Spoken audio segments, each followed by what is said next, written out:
Meus amados, se colocamos de pé, vamos lermos uma palavra e vamos ouvir uma palavra de Deus para os nossos corações.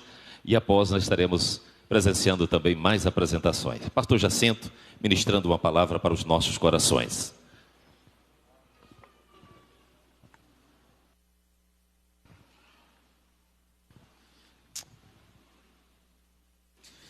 Meus amados irmãos, eu saúdo a todos com a paz do Senhor.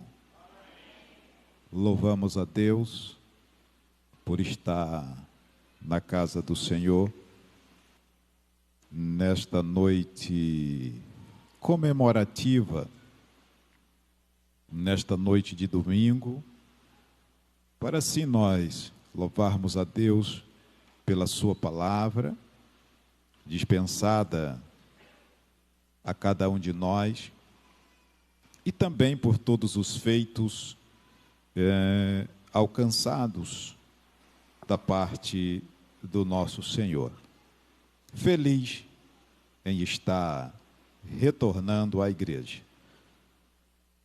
Eu convido a todos para que abram as vossas Bíblias.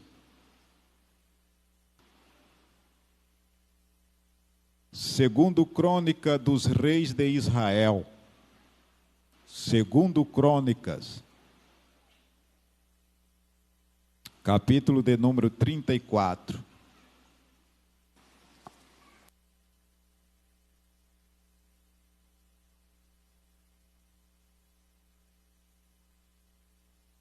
Versículo de número 15. Até o versículo de número 19.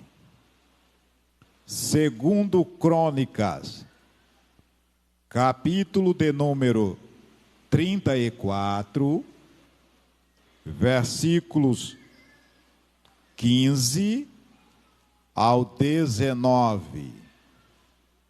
Glória a Deus, os irmãos estão procurando, nem todos às vezes têm essa...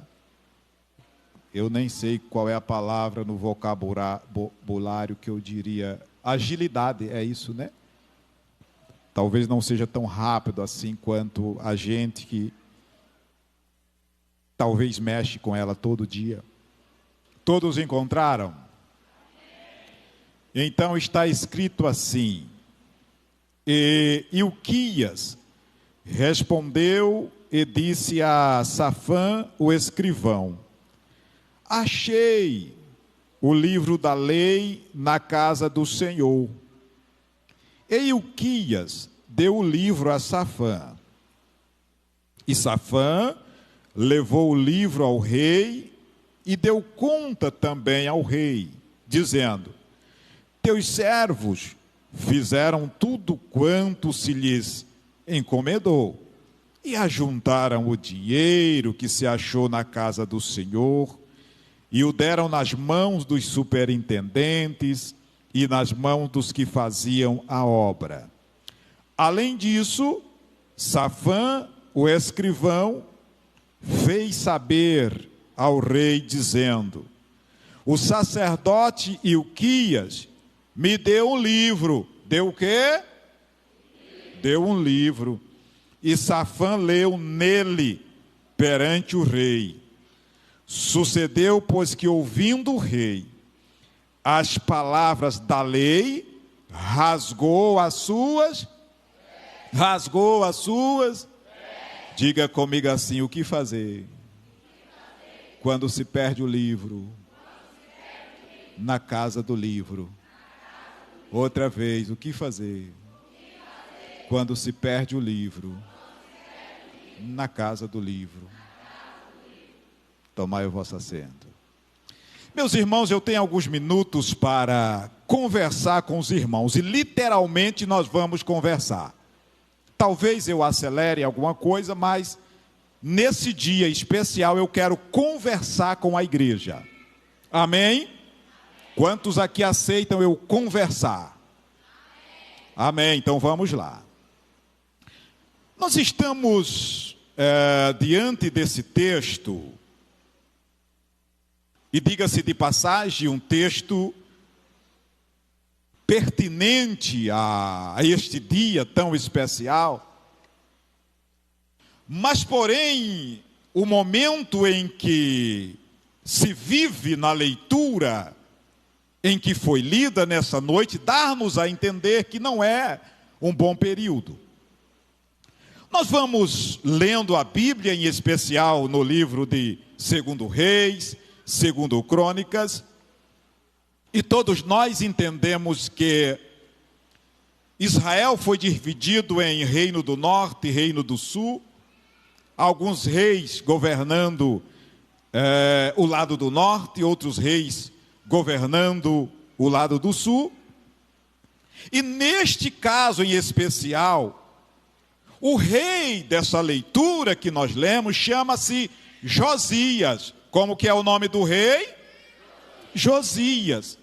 Josias significa: o Senhor é o meu ajudador. Quando nós vamos analisar a genealogia do Josias, nós vamos ver que ele teve como avô Manassés, e a história de Manassés nos dirá assim: terminou-se os dias de Manassés e esqueceu dos Deus dos seus pais. Ele tem o seu pai Amon. No versículo 21 do capítulo de número 34, a Bíblia diz que Amon, ele fazia as coisas que eram mal aos olhos de Deus. Aqui entra um paradigma que eu preciso quebrar nessa noite, é que filho de peixe não é peixinho. Aqui não funciona, pode funcionar em outro lugar, mas aqui não funciona. A Bíblia diz que Manassés, o avô, não andou segundo os caminhos do Senhor. A Bíblia diz que Amon, o pai, não anda segundo os caminhos do Senhor, porém aparece no cenário um menino. Como que era o nome do menino? Josias.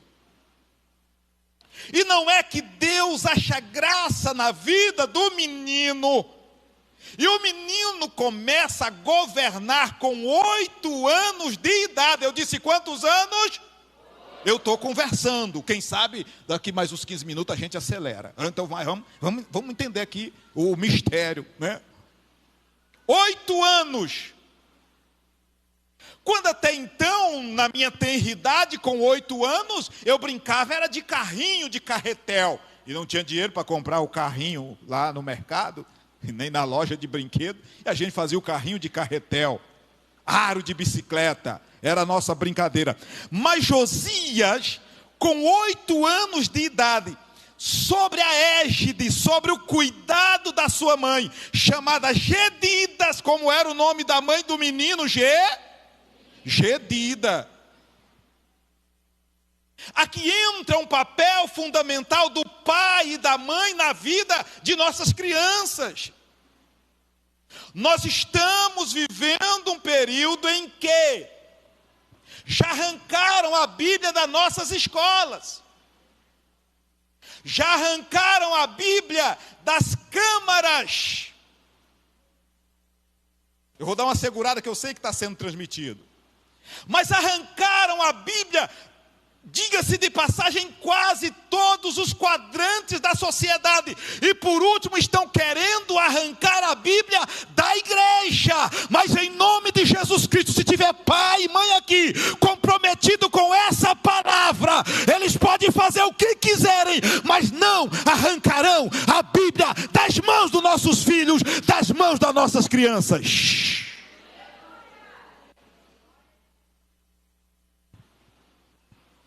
Amon, sobre o cuidado da sua mãe, ele começa a governar com 8 anos de idade. Porém, ele propõe no seu coração 3 coisas. Eu disse quantas coisas? 3. Primeiro, ele decide com 8 anos de idade fazer o que era reto aos olhos do Senhor. Ele decide, mesmo com 8 anos de idade, ser fiel. com 8 anos de idade, ser reto aos olhos do Senhor. A outra decisão que Josias toma como governador de Judá, especialmente, foi andar nos caminhos de Davi. E a Bíblia diz assim, seu pai. Mas não é que era o pai, era o seu antepassado, o seu descendente. Ele coloca no coração como um menino e lembra de Davi, o seu descendente. Alguém que disse, oh, quanto eu amo a tua lei, é a minha meditação de dia e de noite.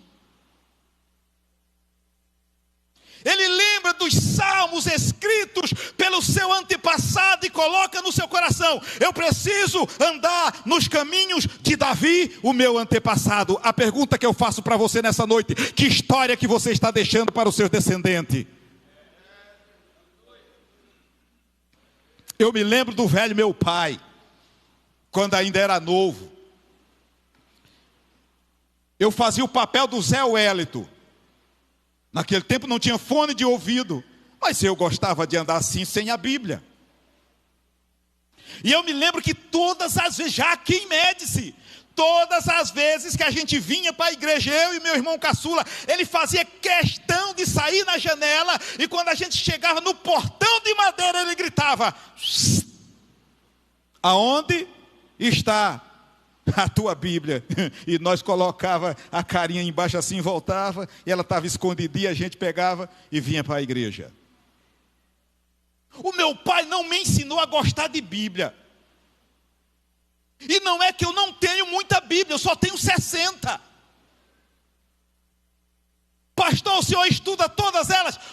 Pergunte para a Sueli, não vou dizer, pergunte para ela. Todas as 60, talvez seja a questão que eu seja tão enjoado assim, porque a Bíblia muda o nosso caráter, muda o nosso pensamento, muda o nosso sentimento, muda a nossa maneira de viver, muda o jeito de nós sermos como pai, como esposo, como filho, como obreiro e como igreja do nosso Senhor e Salvador Jesus Cristo. Ai, que eu estou sentindo uma graça aqui. Ele decide andar no caminho do seu pai Davi. Quem foi Davi, gente?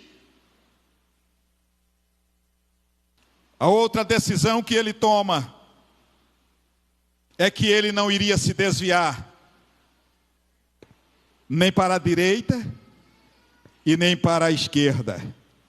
É que todos que propõem ter esse livro como sua orientação, como seu guia, como a sua bússola, ele não olha nem para a direita e nem para a esquerda. Ele olha para Jesus Cristo, o consumador e o autor da nossa fé. A Bíblia, ela nos informa que no ano 8º, isso ele estava com 16 anos, ele começa a buscar o Deus de Davi, seu pai. Aí parece que eu vejo Josias trazendo na sua memória os Salmos 23. O Senhor é o meu pastor, nada me faltará. Deitar-me ele faz em verdes pasto, guia-me mansamente às águas tranquilas. Ainda que eu ande pelo vale da sombra da morte, não temerei mal algum, porque tu estás comigo, a tua vara, o teu cajado me consola. Ele propõe no seu coração buscar o Deus de Davi, seu pai, com 16 anos. E com 16 anos ele tem uma outra característica. Pergunte para mim, qual, pastor? Segura aí. Ele propõe no seu coração purificar o templo. O seu avô não buscou a Deus. O seu pai não buscou a Deus. O templo estava abandonado. a adoração havia cessado, mas Deus agora levanta um moço revestido de graça, de poder e autoridade do Espírito Santo, e coloca no seu coração: eu vou causar um grande avivamento em Judá, eu vou causar um grande avivamento na minha geração, eu vou causar um grande avivamento. Não é porque eu sou rei, e não é porque eu sou novo, é porque nós esquecemos alguma coisa que um dia foi determinado para nós. A Bíblia diz que ele começa a reparar o templo, e quando ele começa a reparar o templo, ele começa a quebrar as estátuas, os ídolos, os postes-ídolos. E o engraçado é que Josias não mandava, ele queria estar lá. É que todo mundo que teme a Deus tem coragem, gente. Deus não chamou um povo. Paulo escrevendo a Timóteo, ele disse: gente, Deus não nos deu um espírito de timidez, mas um espírito de verdade e de ousadia. Ele não manda, ele vai junto. Está onde, pastor, isso? Versículo de número 4 do capítulo 34 diz assim: e derribaram perante ele os altares dos Baalins. Para onde vocês estão indo? Estão indo derrubar o altar? Fica tranquilo, eu vou junto, eu preciso ir junto. Por quê? O meu coração está cheio da palavra.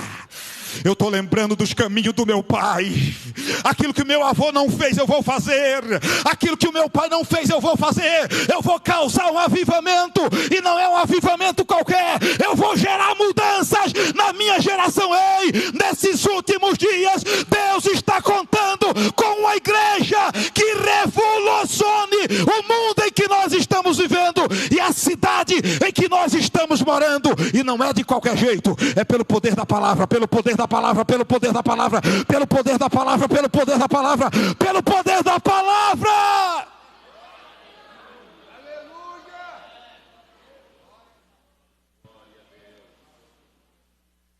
Quando eles vão para o templo,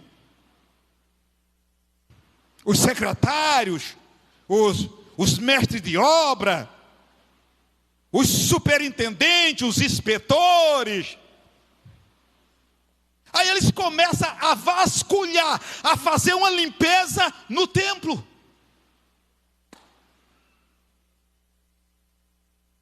A pergunta é: por que que o templo estava sujo?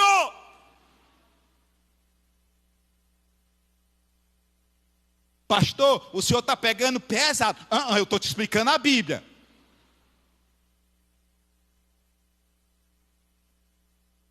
Eu sei que tem muita gente por aí que gosta de filosofia, de coach. Eu também sei ser filósofo e coach. Só que quando eu estou diante dessa tribuna, eu estou diante de um lugar santo e diante de pessoas santas que almejam um dia morar no céu. E acabou a conversa.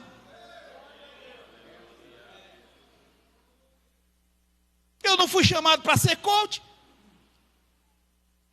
Eu não fui chamado para ser filósofo, ainda que a gente é. Mas não posso exercer tudo isso em cima do púlpito. Aqui eu sou pastor. Amém, irmãos? Então olha bastante para mim. Eles começam a vasculhar o templo. Quando Ilquias, o sacerdote, e o secretário Safã vai vasculhar o templo, eles descobrem uma coisa e gritam um para o outro: achei o livro! O quê? Você não ouviu? Não. Eu achei o livro. Como assim, Safã? Então é o seguinte: se você achou o livro, vamos pegá-lo e levá-lo à casa do rei. Porque quem resolve... meu Deus do céu.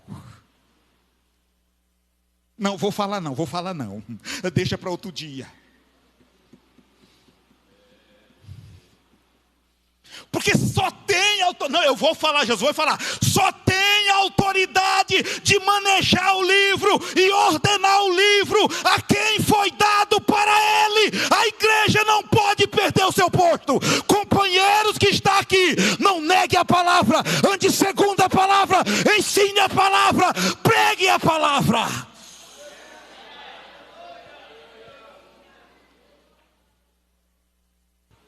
Safã, o que foi Ilquias? Vamos levar para o rei. A Bíblia diz que eles pegam o livro e levam para o rei.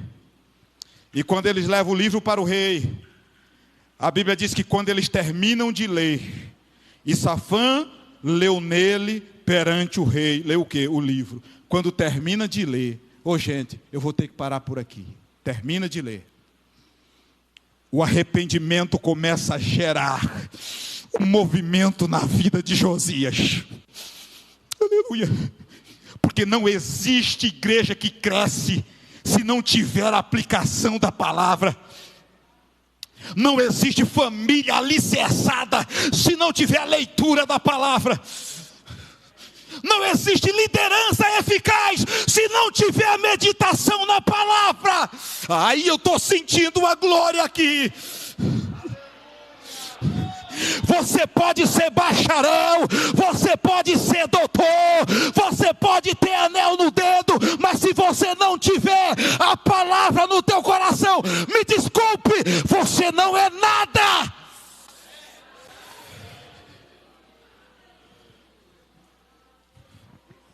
Ele rasga as vestes e faz uma pergunta: tem alguém aqui que seja profeta?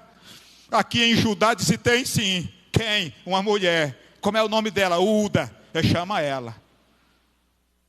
Quando eles vão consultar a Uda diz assim: ô Josias, é o seguinte, o Senhor vos enviou a consultar, e assim eu vou dizer para você: assim diz o Senhor Deus de Israel, quanto às palavras que ouviste. Presta atenção, irmão, aqui eu termino. Como teu coração se enterneceu e de te humilhaste perante Deus, ouvindo a sua palavra contra este lugar e contra os seus habitantes, e te humilhaste perante mim, e rasgaste as tuas vestes, e chorastes perante mim, também eu tenho ouvido. Eu tenho te ouvido, assim diz o Senhor. Eis que ajuntarei a teus pais, e tu, Josias, será recolhido ao teu sepulcro em paz. E os teus olhos não verão todo o mal que hei de trazer sobre este lugar e sobre os habitantes. E voltaram com esta resposta para o rei. Quando chegaram com essa resposta, disse: rei, Deus tem uma palavra tão grande, mas tão grande, mas tão grande para o Senhor, que disse assim, ó, que o Senhor vai ser levado a sepulcro, mas os mal que foi lido no livro o Senhor nunca vai ver, porque o Senhor atentou para aquilo que estava escrito no livro da lei. Aleluia. A Bíblia diz que Josias agora convida todo mundo, grandes e pequeno, e vai causar então uma grande mudança, porque ele começa a ler o livro. A Bíblia diz que ele fez estar de pé todos quantos se achavam em Jerusalém, em Benjamim, e os habitantes de Jerusalém fizeram conforme o concerto de Deus, o Deus dos seus pais. O avivamento genuíno, ele só virá pelo poder da palavra, a palavra que faz, a palavra que refaz, a palavra que leva, a palavra que traz. A palavra é mantimento, a palavra é alimento, a palavra é sustento, a palavra levanta, a palavra bate, a palavra inspira, a palavra dignifica, a palavra orienta, a palavra sustenta, a palavra é pão, a palavra é água, a palavra é bússola que ilumina, a palavra, aleluia, é a filosofia do filósofo, a palavra é a psicologia do psicólogo, a palavra é a teologia do pregador, a palavra é o inário do cantor. Eu amo a palavra, eu amo a palavra, eu amo a palavra, eu amo a palavra, eu amo a palavra. Quantos aqui amam a palavra? Levanta a tua mão